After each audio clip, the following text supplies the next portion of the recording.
Antonio was a rather well-known showman in the capital. He hosted a popular weekly show where he invited distinguished guests for sensational conversations over a cup of coffee. He was approaching 30, dressed like a dandy with slick black hair tied in a ponytail at the nape of his neck, and he indulged himself in everything. On that sunny day, Antonio was rushing to a shoot when he realized at the last moment that there wasn't a single pack of cigarettes left in the glove compartment. He pulled up at the supermarket and, carelessly leaving his fashionable red car on the roadside, entered through the sliding glass doors.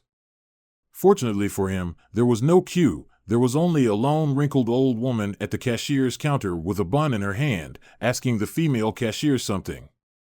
She had stiff curly hair down to her shoulders, a nose piercing, and the name Maria on her badge.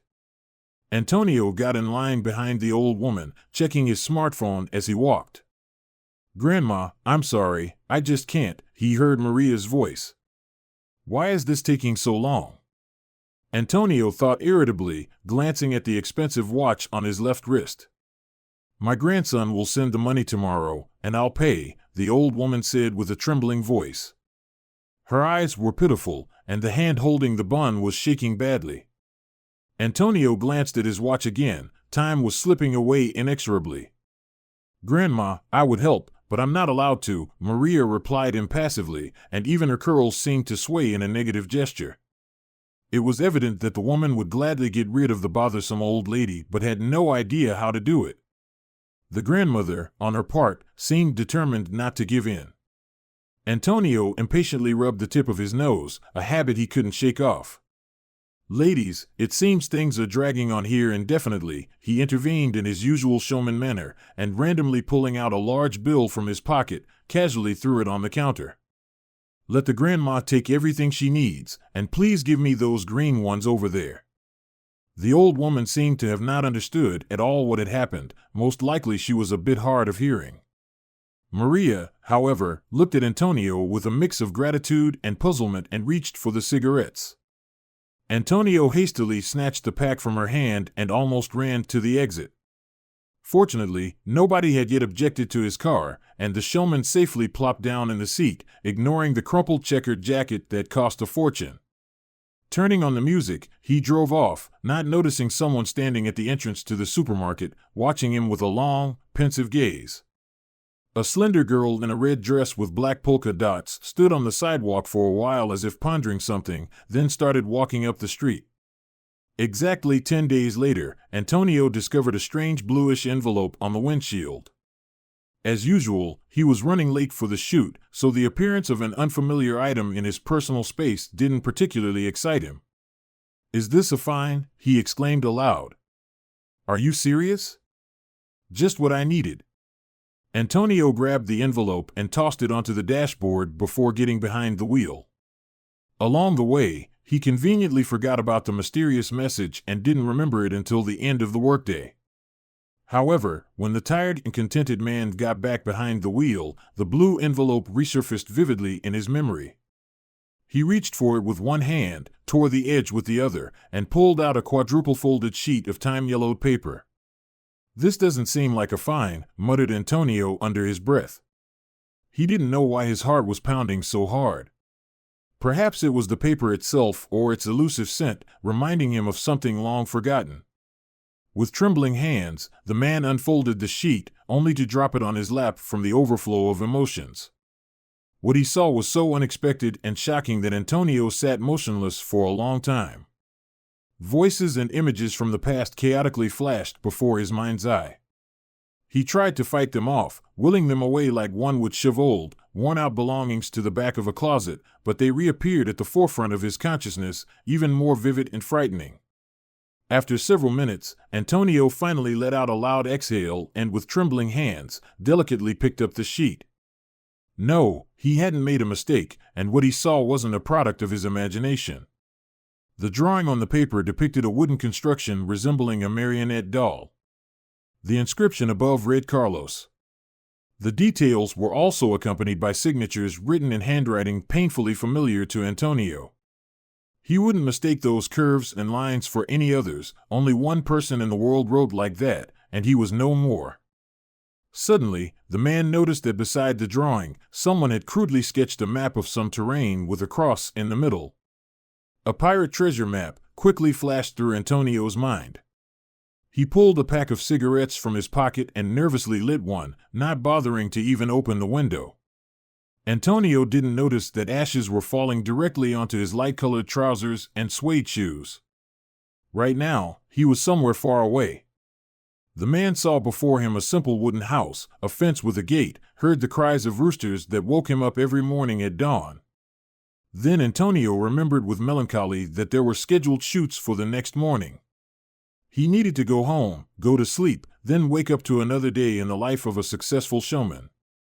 He reached for his smartphone and dialed Isabella's number, a young model he had recently met at one of the social events. "Hey, Antonio, we won't be able to meet today," the girl quickly chattered. "I'm at a reception, you know, everyone's here, from actors to directors. I can't get away, sorry." The man didn't respond, silently pressing the end call button. Isabella's chirpy voice, which had previously delighted him, now seemed clawing and artificial. His hand instinctively reached for the glove compartment. Antonio opened it and began rummaging inside. Finally, amidst packs of paper napkins, mints, and old receipts, he found a rough wooden box that fit in his palm. Antonio opened it, revealing a wooden ladybug he had carved as a child, painted red with black dots delicately applied with a thin brush. As the man gazed at the wooden insect, tears unexpectedly welled up in his eyes. Antonio couldn't remember the last time he had cried. Over the years spent in the capital, his heart had been encased in thick armor that seemed impenetrable. For a long time, this had suited him just fine, but a faint inner voice whispered to him that it couldn't go on like this. Antonio had to find out who had passed him the strange envelope, a message from the past. He started the engine and set off. Initially, Antonio wanted to swing by home and grab a few things, but his hands confidently guided the car onto the road leading out of the city. He realized that this was for the best. He was afraid he might change his mind at the last moment. Antonio spent the entire night on the road and reached the tiny town, more like a village, at dawn, where he had spent his entire childhood and youth. Memories from the past became clearer and more vivid in his mind. There he was, just a boy, running to the pond to watch the fat red carp there, his grandmother buying him mint ice cream in a crispy cone, and there, his grandfather. Antonio forcefully cut off the memory, thinking about his grandfather was too painful. He focused on the road, although at this early hour, there was no one else on it but him. He drove past familiar buildings that hadn't changed a bit over the years. Antonio stopped at a gas station to fill up and grab a snack. Behind the counter, a young girl named Clara, as her badge indicated, dozed off. She seemed very familiar to him. Antonio stared at the girl's face and her straight dark brown hair for a while, then remembered seeing her as a 5-year-old girl. Sensing his gaze, Clara woke up and, greeting him warmly, made coffee and warmed up a hot dog. Of course, she didn't recognize him. Antonio thanked the girl and left. The coffee refreshed him, and he got back behind the wheel. He didn't have much further to go. He traveled this path in silence, focused on the road he once knew like the back of his hand. Indeed, nothing had changed here. It seemed to Antonio that time had inexplicably bypassed this corner of the earth. The man turned into a narrow, winding alley, drove a few meters, and stopped by a gate painted in bright red. Behind the fence stood an old 2-story house of a somewhat dirty pink shade. Antonio didn't want to look to his right, but his gaze betrayed him and slid up the street. He was right about his feelings. Everything remained the same here, and where there should have been a neighboring house, there was only an empty gap. Antonio coughed. He thought he caught a whiff of the same smoke that had haunted him for so long. It couldn't be. The fire had been extinguished more than a decade ago. Apparently, the smell had not yet dissipated from his painful memories. The man felt dizzy for a moment, but he forced himself to take a deep breath, just as one of the many psychiatrists he had seen had taught him when trying to cope with the aftermath of childhood trauma. Antonio took 5 or 6 deep breaths, and he felt a bit better. Stepping forward to the red gate, he found himself so close that he could reach out and touch its cracked surface. How many times had Antonio opened this gate in his dreams? And now, looking at it in reality, he couldn't forgive his own cowardice. Finally, he pulled the handle, but the gate was locked. Then Antonio rang the bell, which miraculously remained untouched by time. The sound echoed in the clear air, but there was no answer. Everything in the house remained motionless, as if the man were looking at a voluminous picture.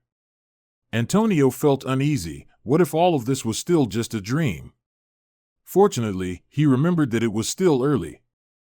Even if someone was in the house, they were probably fast asleep. To confirm his guess, the man carefully examined the windows.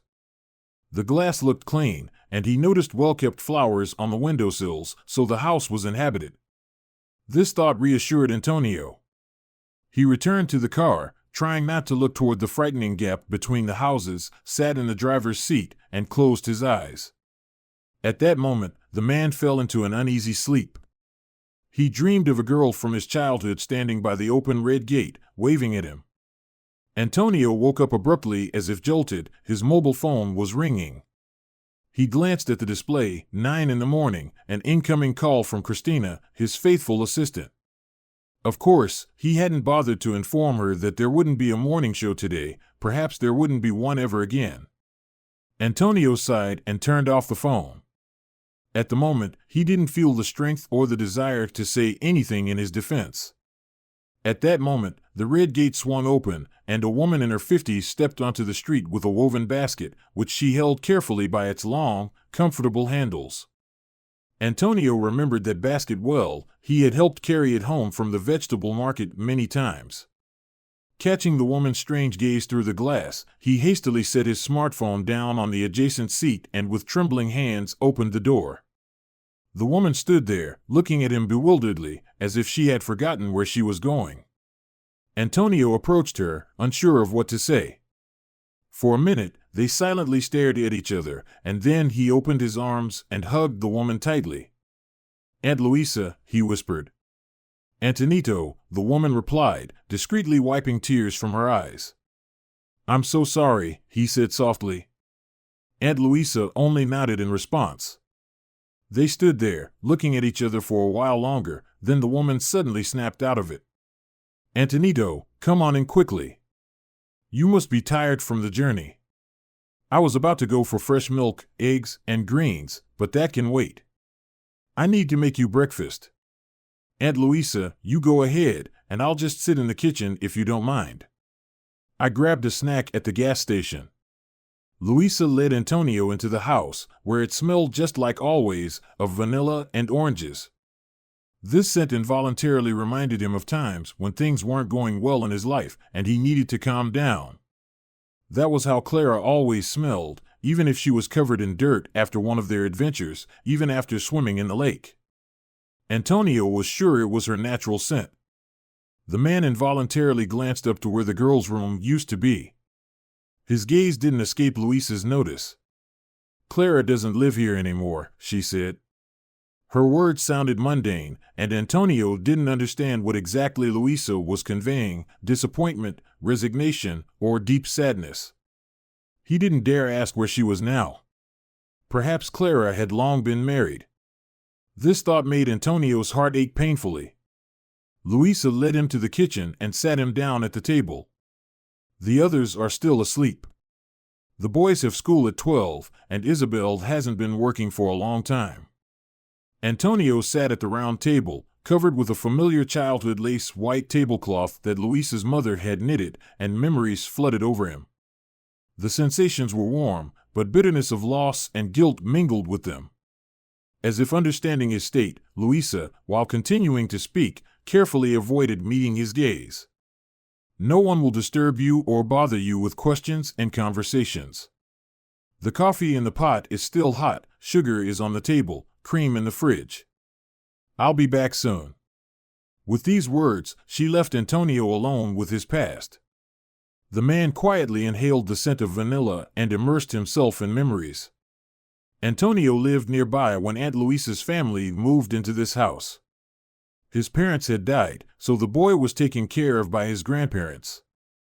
His grandfather made wooden dolls on strings. His workshop was in the right wing of the house, adjoining a small semi-empty room. A window was cut into the wall between them, and Louisa sewed crimson satin curtains for it, serving as a curtain. On weekends, grandfather staged puppet shows. He himself invented plays, which he performed so skillfully, voicing the characters with different voices, that children from all over the neighborhood were delighted. They crowded into the room like sardines in a barrel, eagerly awaiting the start of the show. Clara, Aunt Louisa's eldest daughter, also came to watch the puppet shows. She was quiet and shy, and at first, Antonio didn't even notice her. But one day, grandfather invited Clara to the workshop to show her how he made a new doll. Until then, only Antonio had been honored with this privilege, so the boy was intrigued. "Why did you invite this girl?" he later asked grandfather. "I thought she seemed sad and lonely, so I wanted to cheer her up." Antonio began to secretly observe Clara. It turned out they were classmates, but Clara usually sat in a corner and didn't talk to anyone. Most of the time, her attention was absorbed by a book. Antonio noticed that every time, Clara read something different. Once, he followed her after school and found himself in the city library. He had never been there before and had never seen so many books anywhere else. Clara returned the volumes she had read and chose new ones, a whole stack. It was obvious that they were heavy to carry. Antonio couldn't resist and approached the girl. "Let me carry them," he offered. Clara silently looked at him, and the boy noticed that her eyes had an unusual emerald hue. Understanding that he could be trusted, the girl nodded gratefully and handed him the books. Thus, their friendship began. Since then, Antonio waited for Clara every morning at the Red Gate to walk to school together. He took her bag, and they walked slowly along the streets, hardly speaking to each other. Antonio liked to watch how the morning sunbeams touched the strands of Clara's dark brown hair, making them look golden. Antonio himself wanted to touch them, but of course, he didn't dare. One noon, as the kids were returning home from school, grandfather called them from the workshop window. "Come here, I have something for you," he winked. Antonio and Clara hurried to the workshop. Grandfather handed each of them a wooden box. The kids opened them and gasped. Inside were tiny ladybugs. "Why aren't they colored, grandfather?" Antonio asked. "I thought you might want to paint them yourselves, little Antonio," grandfather kindly replied. "Sit down at the table, take the brushes." The kids eagerly set to work, and soon their ladybugs became almost lifelike. After that, they came to grandfather's workshop many times after school and helped him create new dolls. Clara particularly liked one of them, a fair-haired and blue-eyed Elena. She often held the doll in her hands, brushing her hair. Seeing this, grandfather gave Elena to Clara as a gift. "Elena feels very lonely," the girl confessed one day. Grandfather and Antonio exchanged surprised glances. Clara rarely spoke. "Does she need a friend?" grandfather asked. Clara blushed and nodded silently. Then